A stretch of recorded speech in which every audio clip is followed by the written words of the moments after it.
As Nero moved beyond his teenage years, the fragile balance that had defined the early phase of his reign began to shift.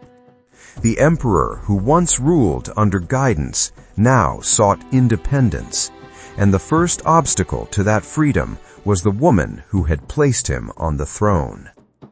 Agrippina the Younger had expected to remain the power behind the emperor, but Nero's growing confidence and personal desires steadily pushed her aside. Ancient sources describe a court increasingly divided, with factions forming around mother and son, each struggling for influence within the machinery of empire. In Rome, such divisions were never merely private matters. They were signals of coming instability. Nero's personal life became one of the main battlegrounds in this struggle.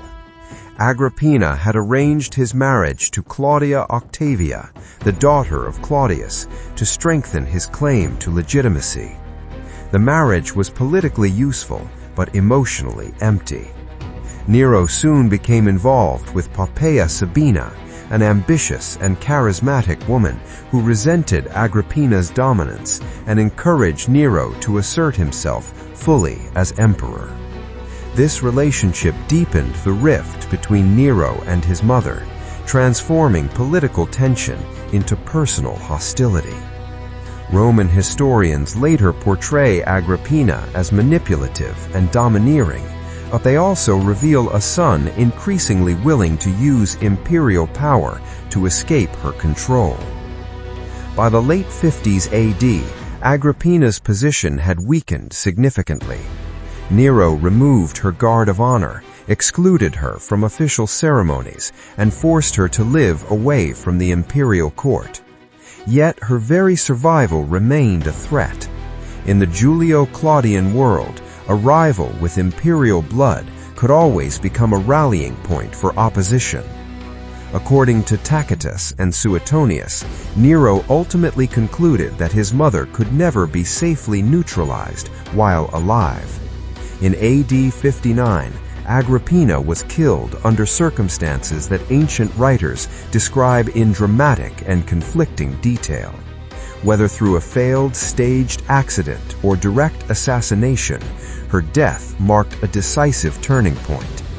Nero had crossed a boundary that Roman society considered deeply taboo, and though the Senate formally praised the act as necessary for state security, the moral cost was immense. With Agrippina gone, Nero stood alone at the center of power. For a time, the empire continued to function smoothly. Seneca and Burrus remained influential, restraining Nero's excesses and managing day-to-day governance. Laws were still passed with senatorial consultation. Public finances were supervised carefully. Provincial administration remained largely stable. Yet Nero himself was changing.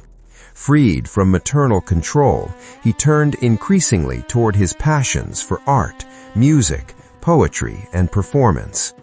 Unlike earlier emperors who treated such interests as private hobbies, Nero pursued them openly, challenging deeply held Roman values. To the Roman elite, public performance was the domain of slaves and professionals, not rulers. To Nero, it was a form of self-expression and legitimacy through popular approval.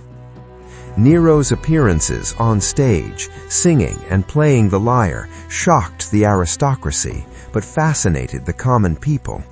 He organized lavish games, musical contests, and theatrical events, presenting himself as a patron of culture and pleasure.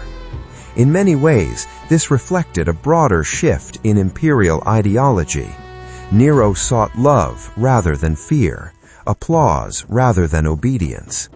Coins and inscriptions emphasized joy, prosperity, and harmony. For the urban poor of Rome, his reign brought entertainment, food distributions, and public spectacles on a scale few emperors had matched. Yet this pursuit of popularity carried risks. Nero's increasing focus on performance distracted him from governance and widened the gap between emperor and senate. Tensions grew as senators feared marginalization and resented an emperor who seemed to reject traditional Roman seriousness.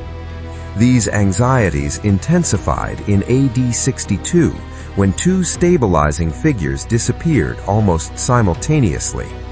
Burrus, the commander of the Praetorian Guard, died under uncertain circumstances, and Seneca soon afterward withdrew from public life.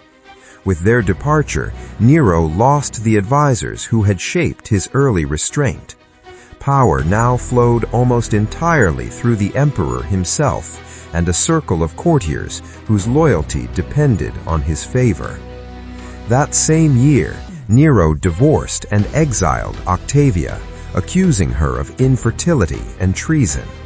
Public sympathy overwhelmingly favored her, and when she was later executed, unrest spread through Rome. Nero soon married Poppaea Sabina, whose influence over him became increasingly pronounced. Ancient writers, hostile to both Nero and Poppaea, portray her as ambitious and manipulative, though modern historians caution that these depictions may reflect senatorial bias rather than objective truth. What is clear is that Nero's rule was becoming more personalized, less restrained by tradition, and more vulnerable to opposition. By the early 60s AD, the character of Nero's reign had unmistakably shifted. What had begun as a promising government, guided by moderation, was evolving into a regime driven by personal desire, artistic ambition, and growing insecurity. The emperor still enjoyed popularity among many ordinary Romans, but distrust among the elite deepened. Beneath the surface of festivals and performances, Rome was moving toward a crisis that would shape Nero's name for centuries. The events that followed would test not only his leadership, but the very stability of the empire itself. In the next phase of Nero's story, a single catastrophe would reshape Rome forever and seal his reputation in the ancient world. Fire, accusation, and fear would converge, and the line between emperor and enemy of the state would become dangerously thin.